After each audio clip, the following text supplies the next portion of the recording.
Well, the federal government is partially closed this morning. Today, agencies will determine which workers will be sent home on furlough and which essential employees have to work without pay. They will receive back pay when the shutdown ends. Lawmakers are also due back on Capitol Hill today after multiple votes to keep the government funded failed yesterday. Democrats are calling for a deal on health care provisions. Top Republicans say they won't negotiate until the government reopens. Members of Congress and the president will continue collecting their paychecks. Social Security, Medicare, and Medicaid payments are expected to continue as usual. Student loan borrowers are still required to make payments, and the TSA warns travelers can expect delays. The government shutdown will impact federal workers, including 47,000 right here in San Diego County. Active duty military families and low-income households relying on programs like WIC and CalFresh will also be affected. And CBS 8's Regina Rita live outside the San Diego Food Bank right now with how they are responding this morning. Regina?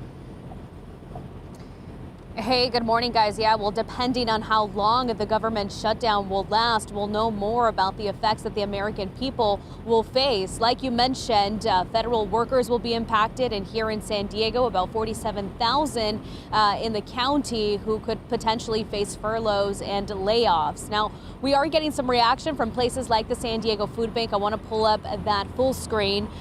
This is what they actually wrote, that they remain fully operational and committed to ensuring access to food for those impacted.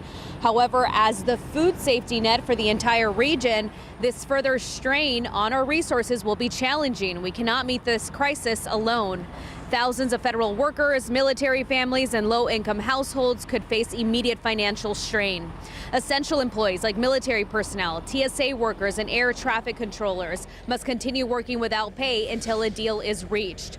Now, the federal government officially shut down at midnight as last-minute efforts by Congress to pass temporary funding measures failed.